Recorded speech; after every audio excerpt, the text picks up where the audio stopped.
여러분 안녕하세요. 대한민국의 션키입니다.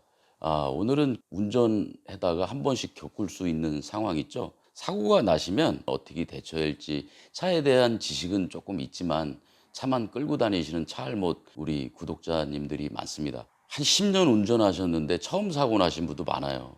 그래서 구독자님들을 위해서 제가 차 사고 났을 때 대처법을 하나 알려드릴게요.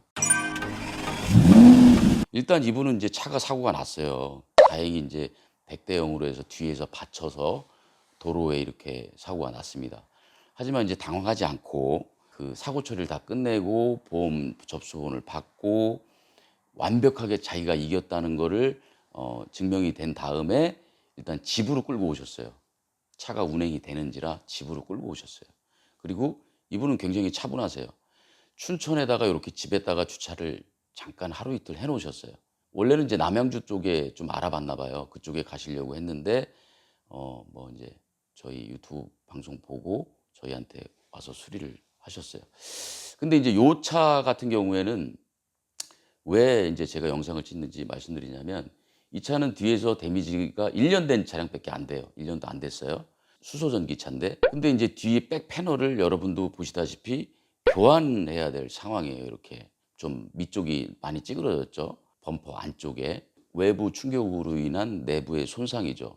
그러면 어지간한 데 가시면 이런 걸 교환을 하세요. 그냥 교환을 하시는데, 일단 이분은 차에 대해서 조금 아는지라 조금 기다리셨어요. 그래서 시간 나실 때 끌고 오셔 가지고 부탁을 하시더라고요. 저는 차 산 지 1 년밖에 되질 않습니다. 1 년도 안 됐는데 뒤에가 이렇게 받쳤으니까 속상하잖아요. 근데 견적이 어마어마하게 무시하게 많이 나왔으면 뭐 이렇게 보상금을 좀 받을 수 있지만, 견적의 차값의 20%가 넘어가지 않으면 감가상각비를 받을 수가 없어요. 예, 그래서 이렇게 오셔서 부탁을 하셨죠. 백 패널을 좀 펴 달라고. 여러분도 아시다시피 백 패널 하나 교환하면 150에서 200 차값은 그냥 떨어집니다. 그 정도는 아셔야 돼요. 그리고 1 년도 안 된 차를 끌고 다니시기는 좀 기분이 많이 상하시겠죠. 그죠? 그런 점이 좀 있죠. 그래서 부탁을 받고 저희가 이렇게 찌그러진 차를 판금이죠. 이렇게 펴내는 작업을, 복원 작업을 통해서 잘 하는 거죠.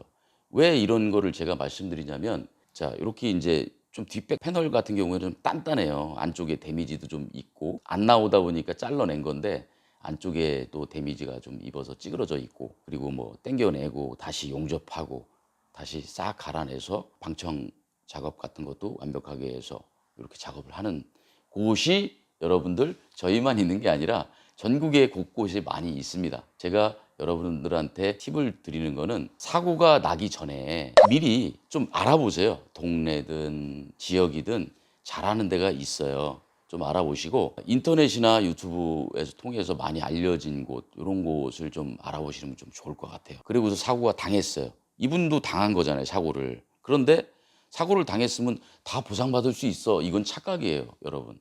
결국은 손해보는 거는 피해자가 결국은 손해를 봅니다. 이 차 같은 경우에도 백파넬을 교환을 했으면 150에서 200, 나중에 차 팔 때 또 손해 보시겠죠. 또 더군다나 새 차니까 1 년도 안 된 차량이니까 기분도 많이 나쁘고요. 앞으로 끌고 다니면서 그런 상황이 있죠. 그래서 차가 사고가 나면 대처할 수 있는 방법, 요거는 미리 그냥 이렇게 인터넷도 들어가 보시고 유튜브도 이것저것 보시고 하시다가 미리 알아 놓으세요.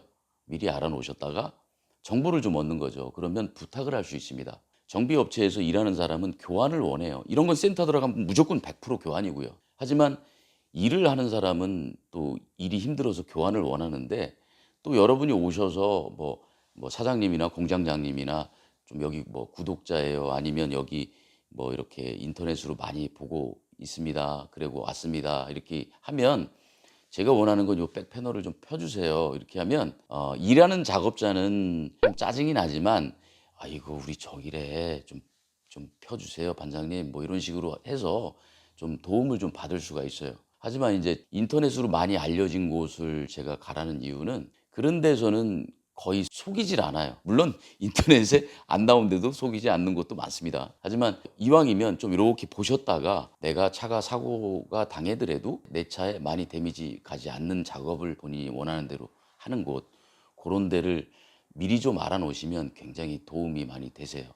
그래서 이 차량은 멀리서 춘천서 오셨지만 안쪽까지 이렇게 방청을 다 해서 마무리 다 해서 기분 좋게 출고가 되셨습니다. 여러분도 사고 대처법 잘 알아두시고요.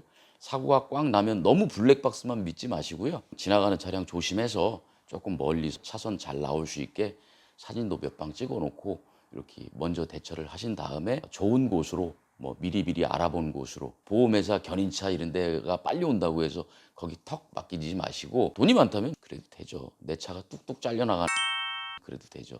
하지만 이런 방법도 있다는 거 알아두시면 여러분한테 굉장히 도움이 될 것 같습니다. 환절기 감기 조심하시고요. 션킴이었습니다.